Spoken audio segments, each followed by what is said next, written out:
Okay, so today we are celebrating the last day of our 20 days of posting to YouTube challenge.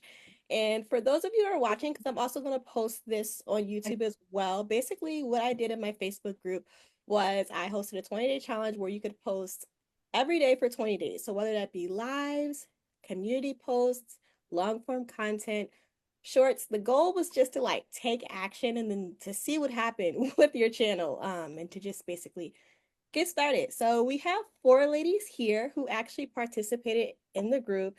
They did the majority of the videos. So yeah, we're basically doing like a Q&A. So could all of you guys introduce yourself? Let's start with Ayana because I see her first. I'm sorry, did you say me? Because you broke up for a second. So I'm just Yes. okay. My name is Ayana Peterson, and my channel is the Thrifting Divas channel. And on that channel, I talk about a luxe lifestyle on a budget, which includes skincare, DIYs, fashion, thrifting, and just, making sure that women feel confident living a luxurious lifestyle, but not having to break the bank.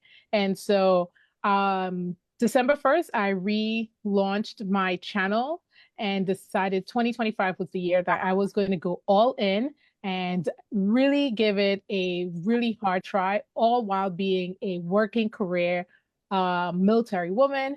And so this group and the challenge that we participated in the last 20 days was something that also allowed me to just say, go for it, challenge yourself, and be consistent. So I'm here to talk about how that challenge worked for me, what worked, what didn't work, and what I took away from it in total. Alrighty, cool. Now, Ren, what is your channel about? Introduce yourself. Hi there, I'm Ren Roberts, and you can find my channel youtube.com/Ren Roberts, and that's a Z at the end. And I stand for helping entrepreneurs achieve more financial freedom and joy in their life using tech. And part of what my channel is, it is tech channel and, tips and things like that. And then it's also lifestyle. And then for me, I had wanted to revamp my channel, and this was like a New Year's commitment, and I found this challenge and it was perfect. And in the midst of all that, we had the California wildfires. And so suddenly it was like content around that and people are checking in. And so it was just like where I still found accountability to like, I'm committed and life changes. And that's the whole point of my channel is it's like we roll and our businesses are on autopilot and are not affected by what's going on in our life. So just perfect timing. So glad I found you all.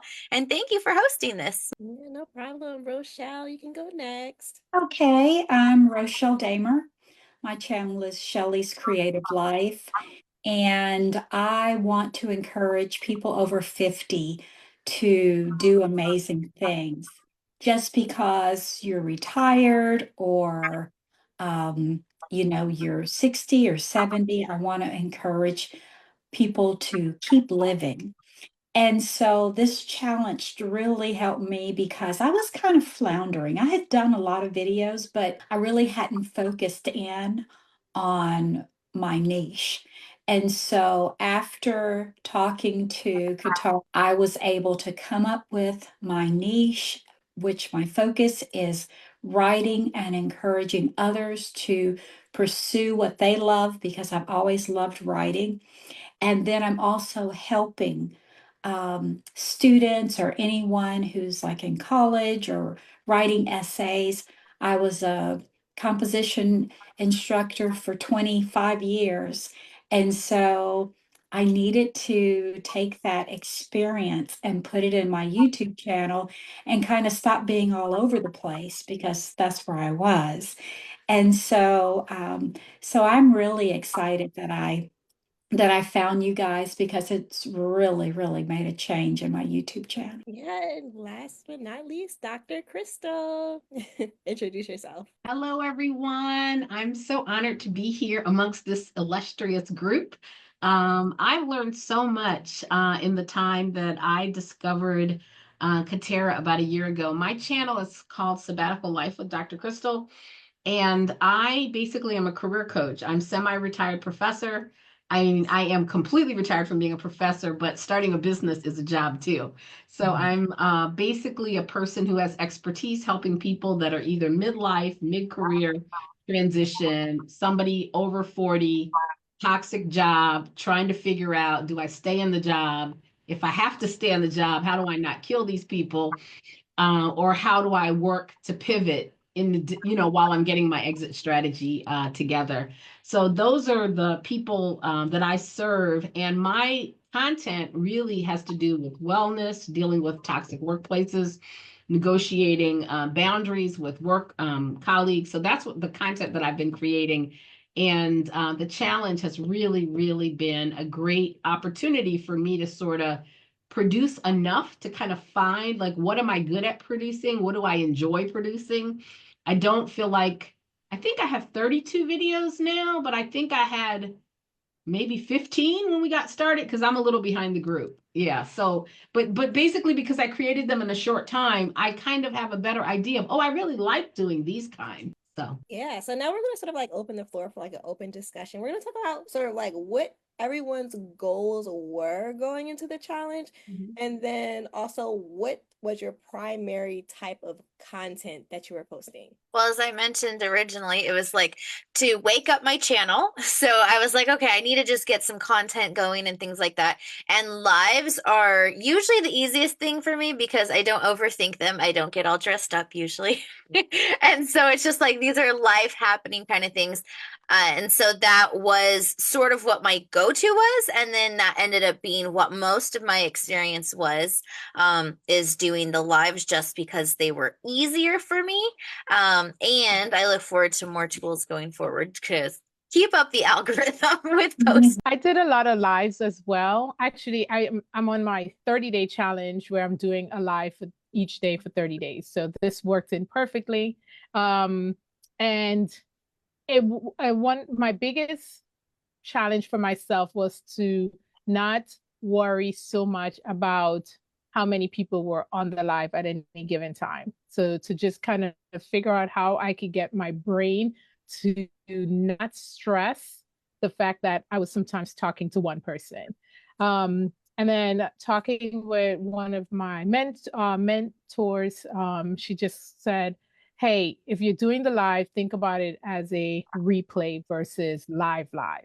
And once I started very slowly, still not there yet, because I still get stressed out when you're talking and it's just like no one, you just start feeling like maybe I should just stop. maybe this is not going too well. But what I did notice in it is that I would get, after the live, my views went up dramatically. So I was getting about 300 to 500 views after the live, which while during the live, it's like 2. And then after that, so it started giving me a little more confidence to realize that don't think about it at how many people you have at that moment. Think about the long haul game, which I guess everyone keeps saying that's YouTube, right? It's not about the moment. It's not like TikTok and Instagram and Reels, right? It's more about putting it out there and making sure it's information that somebody will want to hear about on their good old time. Yeah. I have a hate and love relationship with lives. They either like freak me out or I'm like super excited to do them, or usually it's a combination of both. But yeah, who wants to go next? I'm in a similar boat in that I started out wanting to do lives because I felt like I would hold myself accountable. Whereas with the recording, there's like all these steps, there's a workflow, right? So I actually recorded some stuff and never edited and never posted it. This is in that year where I was actually saying I was going to start a YouTube channel, but wasn't actually posting anything. So doing the lives, once I put on my banner that I was going to go live every Wednesday, I didn't even say when on Wednesday. It just says even now I think now it says Wednesday evening, but before it just said went live. So I also would have like one person maybe for part of the live pop in, but basically somebody would pop in at some point, and I tried to keep them under 30 minutes, like 30 to 40 minutes. But because I was a teacher and a professor and I was teaching online, just talking to the screen seemed like a natural, easy place to start. And so for that reason, it was, but I didn't like them. I felt like I wasn't giving the quality of content because it felt a little bit like I was telling stories and getting off track. I wasn't really scripted. I would write notes, just like when I teach. I have a notebook, I write, like an outline, which is the way I taught for 20 years. So it felt natural. And I've had people say they found value in it, but I felt like they got 6 minutes worth of value for a 30-minute live. That's the way I was looking at it. So I personally knew that I could do better. And so I'm really grateful that I had a chance to explore other types of formats as a result of being, every day I had to do something. Yeah, I mean, yeah, just take it as, you're a great speaker. That's all I heard when you said that. You being able to speak for like 30 minutes straight. It's a gift. It really is. Well, I was afraid of going live. And so it was a real challenge for me. And it didn't help that the second time I went live, I had a troll come on and just, man, it was just racial slur after racial slur. But I was proud of myself because I engaged them for, maybe 20 seconds or something like that. And then I told myself, Rochelle, you've just got to focus in on keep talking about your book and the self-publishing process. And so I was able to move forward and I didn't stop. I thought about it, but I didn't stop. And so that really empowered me to do it again. And now I've gotten some pointers from some of you. So the next time I do it, I think I'll feel better. But this challenge helped me get new subscribers, I think, from the group, which I'll take them. I'm happy about that. But also, I was able to push over the 80,000 views mark, which was huge because vidIQ had said it would be 2026 before I got 80,000 views. And so I did get over that mark. And so I'm really, really excited. But I think the thing that really sticks out in my mind is that I have more confidence because sometimes I would have, like, I would sort of feel paralyzed and that I didn't know what to do. I have a lot of videos. Um, I have 400. Well, I'm happy for my 435, I believe, subscribers. Um, but like I said, I was kind of all over the place. But I think 2025 is going to be my year to move forward as a 60-year-old writer and author now. I really feel like I know what I'm doing now.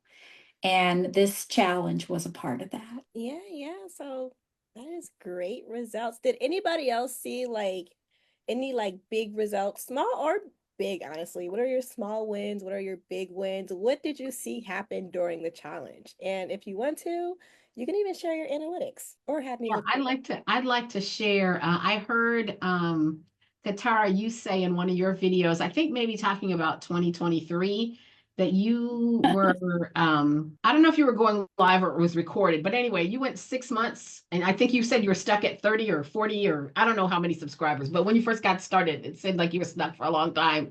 And I was like, okay, it's just gonna be 6 months. It's gonna be what it's gonna be. I felt like I stayed between 30 to 35. Now, mind you, I wasn't doing anything, but one video every 2 months. So in a year, like I said, I produced 12 videos in a year, basically. So once we started in the other challenge, I went from 35 to 55, and then I expected to stay there for 6 months or 5 more months. Yeah, but I'm now, as of today, at 96 subscribers, and a lot of the content that I've done this week, actually, are pretty much watching all of it. So Oh, I'm really grateful that I have to me to have under 100 subscribers, but to have 30, 40 views on because I have only been posting what 12, 14 days now. So I feel like they are doing, I'm assuming that the subscribers are the people that are watching, right? Is that a good assumption? I don't know if that's a good assumption or not. So, Yeah. can because I otherwise, why would you know? I don't feel like YouTube is giving my material to anybody. So I feel like it's the subscribers who are watching. can I say So something? I'm Go ahead. Um, when I look at my analytics and I look at my subscribers and non-subscribers, I might, and I think I mentioned this to you, I might have 35 subscribers watching the video, but like 1,000 non-subscribers watching the video but not subscribing, which is wow. Yeah, it's pretty it can be disheartening, but I say, well, at least they're watching, so hopefully I'll get them to subscribe one day. Yeah, and the thing about sort of like, I know you mentioned that I was stuck at like 41 subscribers for like 6 months before my channel sort of like started taking off. But the thing about that is everybody's channel is sort of like different in terms of growth.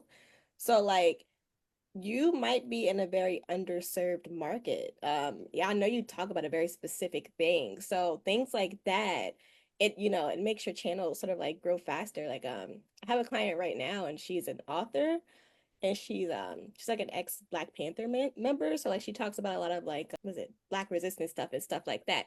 So she's getting like 10 subscribers just by doing 2 videos. So it all depends on sort of like what niche you're in, how underserved your market is, and like, how YouTube pushes out the videos.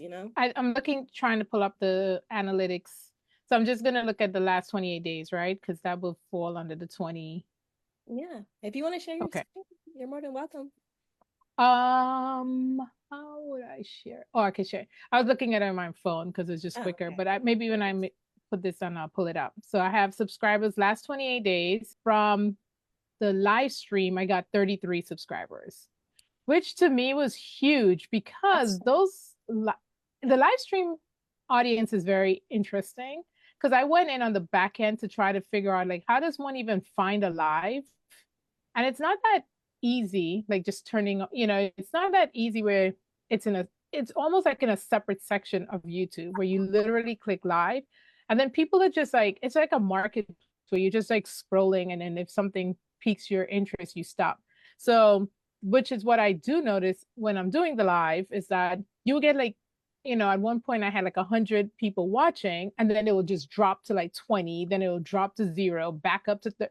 So you just know it's just like this weird funnel, but it is good. I think the subscribers are coming because I'm doing it like I do it at the same time every day, except on the weekend. So it was like around 7 o'clock right before I went to work.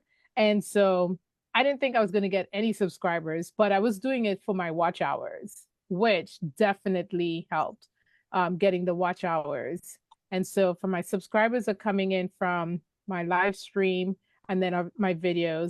And then for the views, it showed the live stream was 4.7 thousand in the last 28 days, shorts 3.9 thousand, and videos 1.2.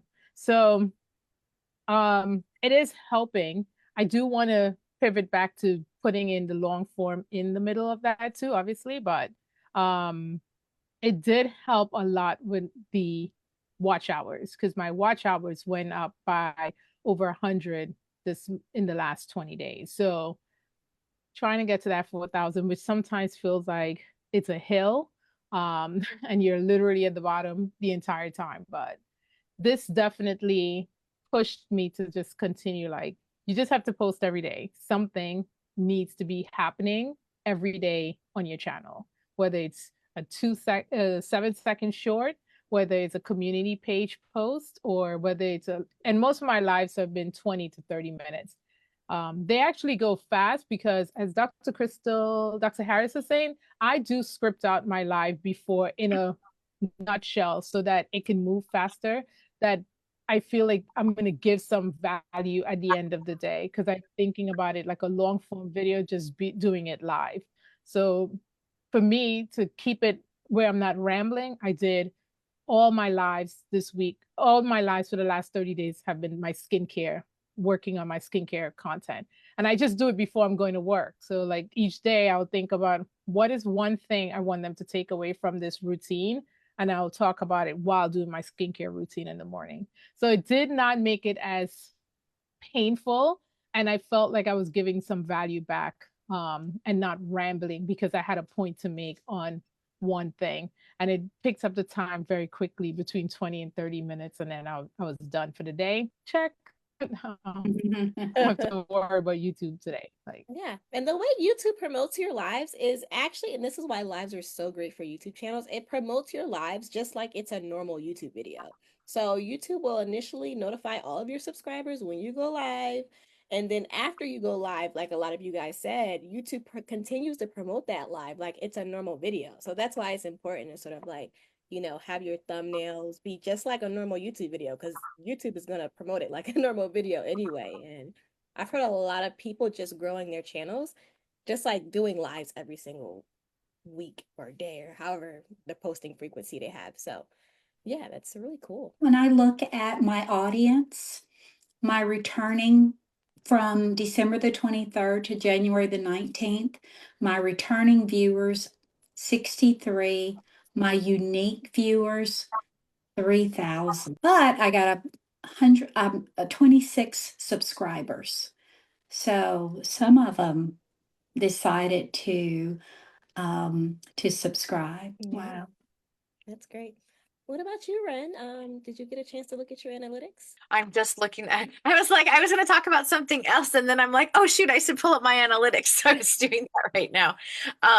Though what I noticed was just the like kind of experimenting with the different things too, and noticing that all out of everything, my shorts still got the most amount of views. So it was just like, okay, like the live content is easy.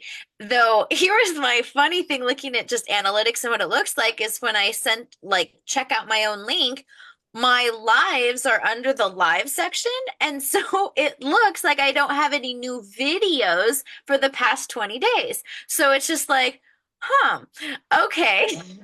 So then that's when we can use other tools like, repurposing and then making, definitely that's where I'm seeing is that my visibility, at least for mine, is really when it comes down to the shorts. So I do need to put some actual uploaded videos. So it looks like I have activity going because, so I think that's just something to realize is as we build our lives, that's great. And it's not showing up in these other sections. So I think that's just part of my notice with things. Yeah. I actually put the lives in the playlists. Yeah. So that add it to your own I page. created a playlist for these specific ones and I named it some skincare chat 30-day challenge or something. And then I put it at the top. So it's the first thing you would see right now in my channel, because I did notice that. I'm like, where do these things even go? Yeah. I can So share then, a video with you. yeah. So in the playlist, does it pull up as a video or it's just the first thing down, they'll see playlist, or it populates as videos once it's going to be in a playlist? Yeah, exactly. And so it's just like a regular video, but you just have your playlist with it. So I have it as when you open if you come to my page, you have videos and then playlists. All my playlists are like broken down. And that's the first playlist that I moved around. I just reshuffled it when I started the challenge. Perfect. Thank you for those tips. I was going to say, I'm looking at my analytics now. I was saying what I said earlier off the cuff. So I don't ever really look at the analytics page, to be honest with you. I feel like there's not enough data. The scientist in me is like, there's not really enough data in a couple of months. But as I think Rochelle just said, I have 75% of the people who viewed my content are not subscribers. I didn't know that. So I have 282. I'm just looking at the last 28 days, as you suggested. 282 views. 74.8% are not subscribed. 25% are subscribed. However, when you go to watch time, under the subscribers, 70% of the watch time comes from subscribers. Which probably tells me that on another screen, I saw the click-through rate is probably low. So those non-subscribers are scrolling, they're spending a few seconds and moving on with their life. So I probably could be, focused on that. At the moment, I'm not sure that I need to focus on anything other than continuing to create content and improve my skills. But maybe after every month, maybe once a month, this is Catara, if you have some feedback on that, I would love to hear it. Like, I don't know. I'm thinking like the professor in me is like, I don't want students working on putting lipstick on pigs, we called it. Like, don't start working on final edits when the paper is trash and the research is based on stuff that's not sound. So I feel like my YouTube strategy is, I know that I have so much improvement that I can make in some big block areas. Maybe I shouldn't be looking too much at the analytics just yet, or not too often, So your thoughts on that, I wonder, or anybody. Yeah, I mean, that's a great mindset. I'm pretty sure a lot of people wish they had that. I know that's a great mindset starting out because usually we are obsessed with the analytics and we're looking at it as soon as the video comes out. It's like, I like to say it's like a dopamine hit. Like we're looking at it, seeing how many views it's got. So the fact that you're not doing that is actually a really good mindset. And yeah, I would say maybe look at it maybe like once a month just to see which one performed the best out of all the things that you posted, just to like keep an eye on it. But other than that, yeah, that's great. Yeah. So I, the I, I absolutely need that mindset because those analytics will drive you like, whew. And that's one of the reasons I do the lives in the morning before I go to work. My job, I work in a secure building, so I can't even bring my cell phone in. So I cannot look at anything until the end of the day, and that's the only thing that helps me from going like, Lord, what happened this morning?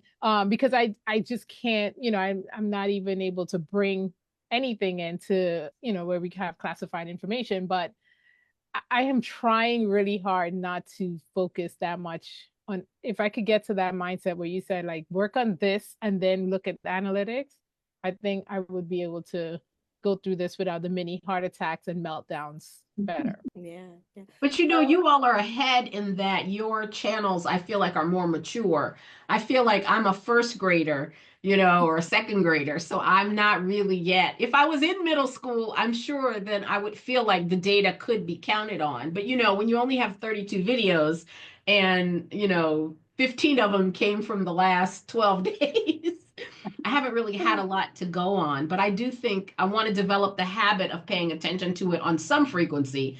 This is just the beginning of me really even having anything to look at. But I've watched at least one video from everybody who's here today and a couple other people, and I really feel like all of the information that I've gained and what I've watched has been good content. You know what I mean? Like there's nobody in here that's not putting out good. So what is it? The algorithm of the people, they just have to catch up.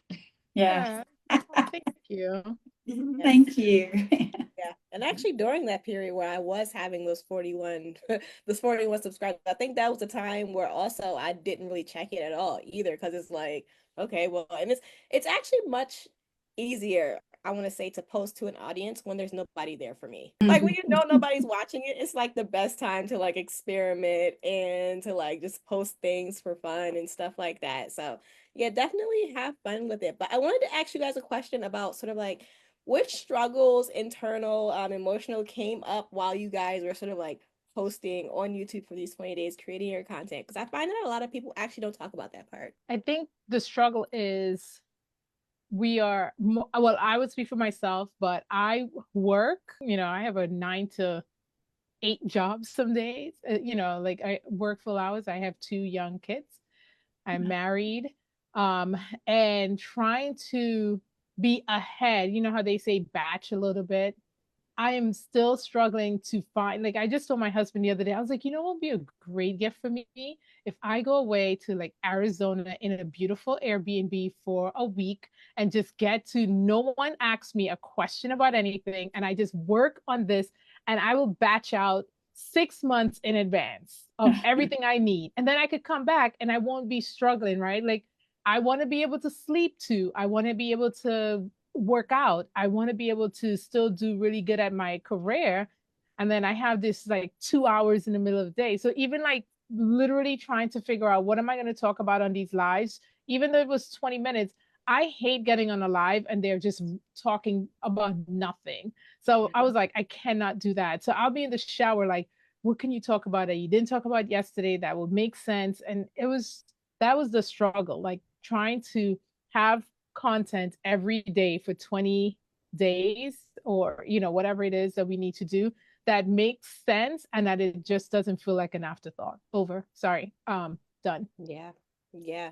And that's why I was like, I think I announced it in like December because I was like, I've done 20 days of posting twice now, and I was just like, I can't, I can't put myself through the stress of like figuring out what to post for like every single day. I was like, this time I'm gonna batch ahead of time, and it's gonna be done before January gets here. And I even had some help during this time, like for 4 of my videos, it was like I didn't even want to look at it because I didn't want to look at the topic that I was doing for whatever reason. So I actually had an editor edit it for me. Also, I had help with thumbnails. So like it's a lot. It is, yeah. I was going to say one of the tips that you gave me. So I was in my head about the same thing, Ayana. That's also the name of my daughter, by the way. That's why I really love your content around thrifting. I'm a thrifter. I mean, now I'm not supposed to be buying stuff. I'm supposed to be a minimalist. So, but We what could be you had minimalist mentioned too. about, yes, I think it's Chat GPT and Reddit. Somebody had done a video about like where's to get in. So I actually have a master list of 50 topics that I sort of prioritized and organized so that if I ever caught up and didn't, this is when I was trying to do every week, I could go to that list and say, okay, here's just a short description that I could paste into the video. And then I could just work on my outline even 20 minutes before I went live. But I would never be stuck with an idea. And the idea came from using the prompt, what are 50 problems or topics that and then, fill in who your ideal audience is, your ideal client Yep. is. And so that's where I got that list from. And then I took that list of 50 and took the 12 that I liked the most and wrote out like a little description of what I would That's a good. say about that particular problem or that issue. And I think now that I've done that, used 3 things off of that list, I feel like I could create way more content even on those 3 topics. Like I don't even need to go deep into the rest of the list. There are things that you feel and say and that you're experiencing as a person who's in a toxic job or in a job you hate, that I could literally create content every week for all of 2025. I like Just talking, taking a different spin on like what to do, how to handle it, resources, just all, So I really appreciated that tip. I think it came from you, Catara. And I think the other one that was really helpful was Reddit. Reddit has people already posting their problems Right. on a variety of problems. So being able to identify the problems of your ideal client, that strategy stopped me from being in my head because I'm Okay. looking at it as there's somebody out there who's literally about to quit, who needs to keep their job. And I'm serving that person by giving them the strength That's a great to idea. not say I quit when they go in tomorrow. Because I was that person twice. I've had 2 careers where I was that person. So the same thing is true for, like for thrifting. Like there's so many people who like have closets full of crap that they could sell, repurpose, give away. They know they need space. Right. Yeah, But they're spending money buying stuff they can't afford. I've been exactly. both of those people. So that's why I love, I've really loved a lot of, I haven't watched as much of it as I want to watch. I have it on my to watch later content, but yeah. Awesome. I do have a question out there, mostly for Katara, is so, and I'm trying to figure out that happy space in how much information to give in a video. Now, for me, I'm an attorney by trade, right? That's my day job. And so, um, It's hard to I am people used deliver. to, you need to give me the issue. I need the analysis. I'm going to write out my information. And so when I go in to do a video, I'm like, okay, am I going over their head? How much is too much? Can this be 4 videos or 1 video?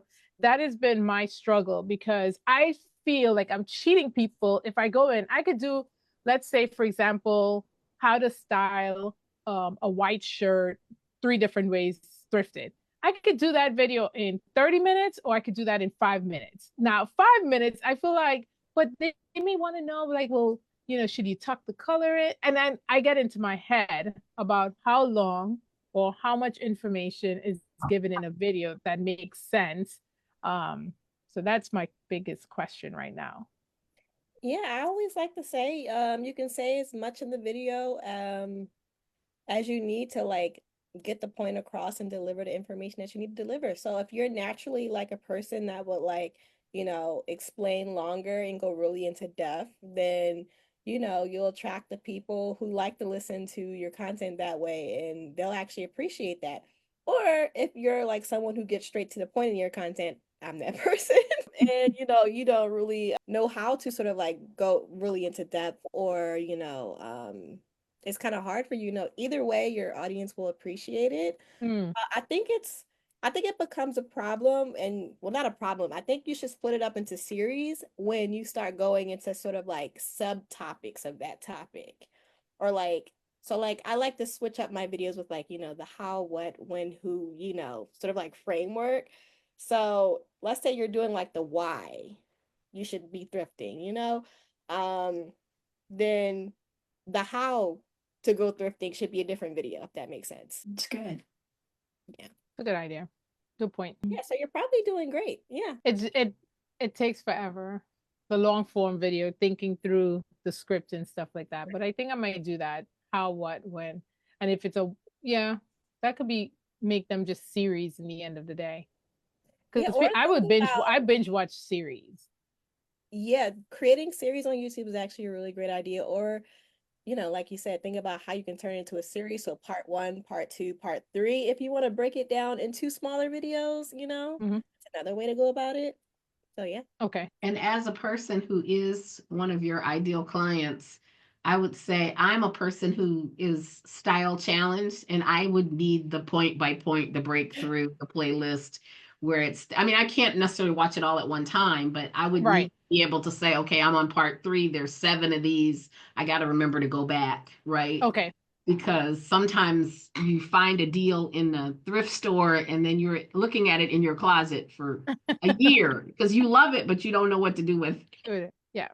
Okay. I have some of my thrift styles come. I videotape them. I just have to edit them, which is the painful part of, my God, YouTube and this editing. And I know you did a thing where it's like, hey, don't edit. I just can't get there. I can't. I'm sorry. I don't know how to just film it. But I Like I didn't feel say not edit. It's just there's different levels to the editing. So there's level one editing where you just sort of count out like you cut up the pauses and the long, the ums and the ahs is that editing. And then there's the other editing level two where you're starting to add in a little bit of transitions and Mhm. animations. And then there's like level three editing, which is like Mr. Beast editing. So it's like yeah, that's where we'll it's never be levels there. to it. Yeah. Yeah. I mean, does Mr. Beast edit his stuff, or is that's probably Most outsourced at likely, this point? no. No. Yeah, I don't think he edits his stuff anymore. He's way past that. outsourced. Yeah. But yeah, did you guys get all your thoughts out about sort of like the challenges of the 20-day posting challenge? Are you going to have another one? Probably closer to the middle of the year or like end of the year. Because I can tell you right now, I'm over it. I'm like, okay, time to do something else. But yeah, definitely more towards the middle of the year or the end of the year, I'll do it again because it was fun and it's definitely funner to like do it with like other people as well. Yeah, that was great. But yeah, last question, and it is: did you learn anything about yourself, sort of like doing the 20-day challenge? I learned Well, that I can do it. I can do it. I'm in for the long haul. That's amazing. yeah, I actually would agree with what Rochelle said. I think I feel more confident. Even though I have 5, I've decided originally I was going to stop when you all stop and I was just going to be happy with 14 days. But now I'm like, no, I'm going to do the 20 and I'm going to keep going. And I don't want to do it forever, but I definitely think I want to post more than once a week. I think I'm going to go back and change my banner and say, I don't know what it's going to say. I'm going to wait till I'm done. I'm going to see what I feel. I'll wait and see how I feel after 6 more days. We'll see on Saturday if I agree still. Because sometimes it's still the honeymoon phase. So I did have a question for you, if you don't mind, when we get to the end. What is going to be next, I guess, in your business in terms of our being able to continue to grow, and improve? I don't know if you've thought about that. Is that for me? Yeah, yes. You're the only one here that has a business that helps YouTubers grow.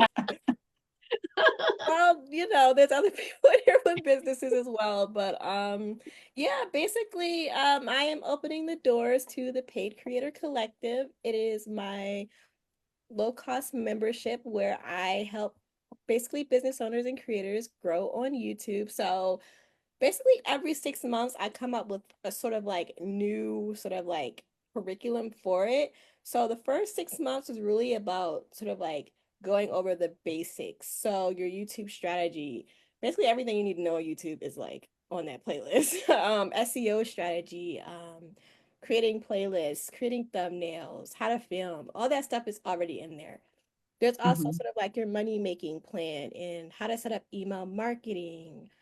But the next 6 months, I really like saw sort of like everybody's challenges. And you guys know I've been doing sort of like the free strategy calls. So I've really been like listening and sort of like all of everybody's problems sort of like go on like consistency, like how to do things Mhm. faster, and then also sort of like I guess finding your target audience and your niche. So the next 6 months, I really want to focus on building workflows, teaching you guys how to do that, teaching you guys AI workflows that make you create your videos much faster. Because yeah, before I started the challenge, I put in a chat GPT all of my video ideas. I had it analyze all the videos that I've already done. And then I asked it a whole bunch of other questions like, what do you think? What do you think is going to be the next best video? Or like, okay, can you help me with the script? Can you help me with thumbnail ideas? Like, I did all of that, and I'll be sharing more about that like during the live streams during the week. But like, ChatGPT was actually right. I actually had it also help me with SEO for my videos, which I'd never done before. My videos started showing up in Google. So all of these things that sort of like I learned, I want to sort of like show everybody else in the membership for the next 6 months if you guys want to join, that is. But yeah. Well, I can tell you, Katara, that you really, really helped me during our time working together. You just really helped me focus. I love my thumbnails. I mean, I love my playlist. I love the way my YouTube page looks. I just go and just look at it sometimes and I'm like, oh, this looks so good. Oh my gosh. You are amazing. And I just thank you so much. Yeah, no problem. Also, your colors are really cute. So that really helped me. She uses like pink and like all these spinning colors. So like they're really cute. But you did a great job. Yeah. Thank you. But yeah, did anybody else learn anything about themselves during the 20-day challenge? I learned to be patient, a little, to have more patience. The biggest thing for me is that this is a complete new avenue of learning. So, so to be transparent, I have a very large social media following outside of YouTube. So I have like over 110,000 members in my Facebook group, 50,000 on Instagram. So for me, I just thought like this would be an easy move over. It is not. And it's humbling because you're starting way at the bottom with needing to have, with a lot of knowledge gaps. And so trying to still keep, trying to be patient and say it's okay to be new at this. It's okay to be embarrassed at, the performance that you think you should be at, but not right now, has been all eye-opening. And it's challenging me on the patience level. With that said, though, because I am doing it and not falling back into you know what, I'm just going to concentrate on what I've already built, and give up very easily, I have been pushing myself more to say no, doing it. And then on top of it, because a lot of people, my husband always says, he said, well, you just tell them that your Facebook members are like devoted to you. Just tell them about YouTube. And I was like, you can't mix the groups that well. You have to, they got to go over there on their own. So I can't, I don't share all the stuff in YouTube to my Facebook right away anyway. I don't share it on Instagram right away. I don't share it on my Facebook page because I do want YouTube to realize that I'm a consistent force here and not have it be only external building, if that makes sense. So it's been very difficult because it's just like it's easier to just post on Facebook and I could get the engagement that I'm looking for very easily. And then you go to, even if you post on my community wall on YouTube, it's like one like or one Yeah. comment. Yeah. I do that on Facebook and I get easily 100 comments within 5 minutes, and you're just like, it's okay. It's okay. We're in YouTube land. Let's work with those folks over there. And they would come over the same way you build Facebook. I just need to put that patience there. Yeah. Also, I will say if your audience is like similar, so like if you're talking about thrifting in your Facebook group and also on YouTube, and it's the same type of people, it actually would benefit you to share it inside of your Facebook group. Put the links in the comment though, because Facebook is a little iffy about Yeah. that. But it'll actually help your channel because it'll help YouTube find your people faster. Okay. So I'll do that. I mean, I have enough in there. Interestingly, Facebook is real weird about how you move people off the platform anyway. Like as you said, don't put it in the comments. It's been an interesting navigation because my group is Thrifting Divas. That's the group. And so we talk, and I actually revised the description of the group so that Facebook could know, hey, when you see me post skincare, don't shadow ban it because it's in a thrifting group now. So working on the algorithm there has been interesting. But they don't, if you post anything that kind of intimate that you are moving the viewer off the platform, they won't push it out. It's very stressful. You just have, and I'm finding like key new ways to get the engagement and without Facebook realizing I'm gonna move them out and stuff like that. It's been a learning experience, but patience, man, patience. Yeah, yeah. What about you, Ren? Did you learn anything about yourself?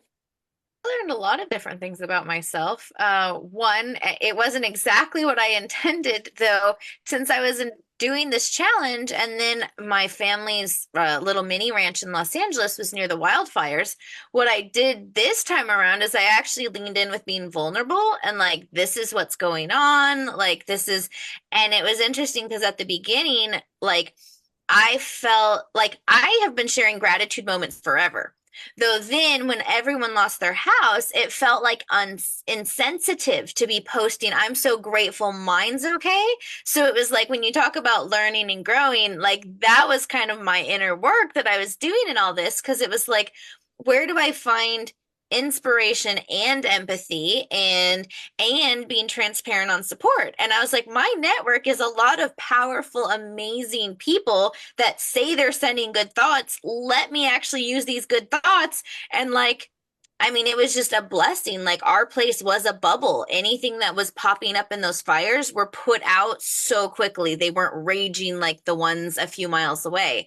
So it was just, that's what I really learned, which was different, though, just like, it was unexpected. And I think also that's where life is like, I'm doing this, and I had different ideas for content. And so some of it was just rolling with, this is how life is. And I guess that the authentic part and all of that is what attracts me to live videos. And so it was just like, it's very natural, and it was like a delicate situation to navigate. So it was definitely a learning opportunity for me there too. Yeah, it sounds like you're like, kind of like sharing or like learning how to share like consciously, which is actually a really good skill to have now today in today's social media world. Yeah, it's great that you stretched that muscle. Thank you. Yeah, so did everybody share? Alrighty. Well, I thank you ladies for coming on today. I learned so much from you all. We do have a comment in the Facebook group. Karen says, "Hey, Thrifting Diva," and you killed it each time. Elizabeth says, "Hey." So, yeah, thank you guys for coming on tonight. If you have any questions, let me know, and I'm going to end it now. Thank you, Bye, Catara. Great y'all. job. Bye, Yes. everybody. Bye-bye.